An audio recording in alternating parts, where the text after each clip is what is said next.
Maintaining high talent retention during a skills shortage is not easy. There is no shortcut. Businesses must provide employees with opportunities for learning and development through greater internal mobility and purpose-based work. This helps to create a culture that organically builds skills and engagement, benefiting existing and future talent and their growth. The skills shortage continues to cast a shadow over the growth of global businesses this year.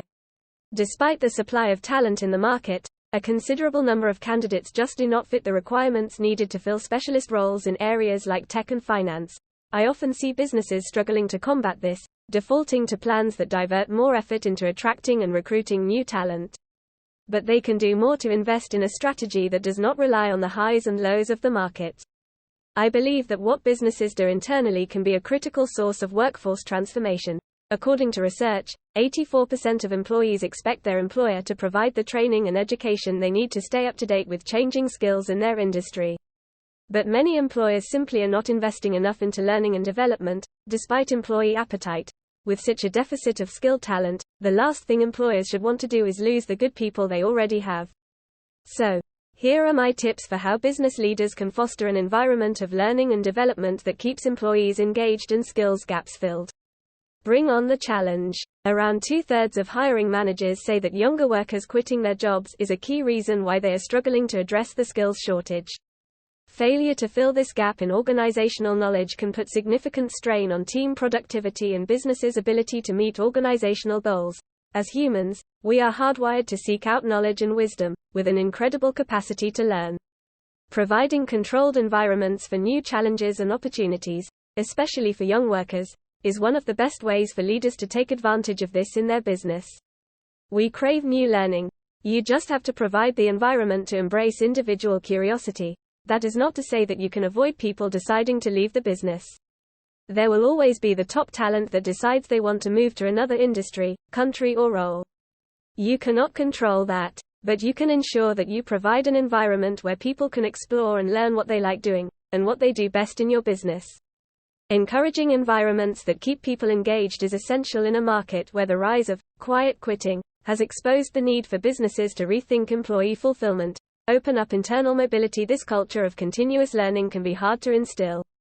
We all want to project our best and most skilled selves to our team. But the moments where we think, I don't know this, or I am not sure I have the knowledge to complete that, are essential opportunities for us to seek the tools and opportunities that can advance our skills. Providing these opportunities does not just come from sharing virtual webinars and online courses. It also comes from facilitating face-to-face opportunities for mentoring, upskilling and role transfers. Increasing internal mobility is an important area for career growth that not only incentivizes learning but also centers the focus around your employees' personal career goals. Teams are also able to share skills and knowledge across the business without feeling siloed, and vacant roles can be better filled internally. Another way to do this, especially if your business has global locations, is to encourage secondments and working abroad. This is an invaluable opportunity for employees to gain new experiences, build better client relationships and widen their skills. The benefit of this is that employees can share their experiences, perspectives and skills back with the rest of the business. Prioritize purpose. Personally, I think companies often forget that learning and development can also be done in ways that are good for your business and community at the same time. According to a recent report, 2 in 3 UK employees say that they want to work for a company that is having a positive impact on the world. So, leaders have the opportunity to improve their impact, whilst providing teams with new experiences, skills and purpose. Volunteering, fundraising, and corporate social responsibility initiatives can be a great place to start. You do not have to do it all at once, but ensure that you listen to your employees to see what they want to engage in the most so that learning and development does not just seem like a top-down tick box exercise.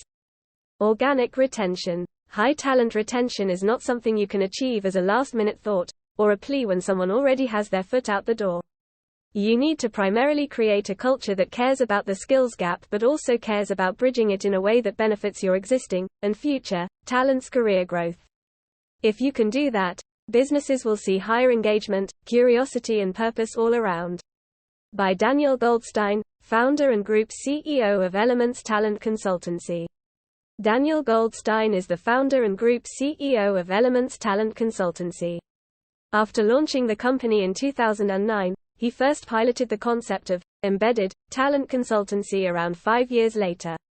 He is a passionate advocate of the true value of excellent talent acquisition professionals and is on a mission to change perceptions of an industry which has traditionally been characterized by poor standards and a consequent lack of trust.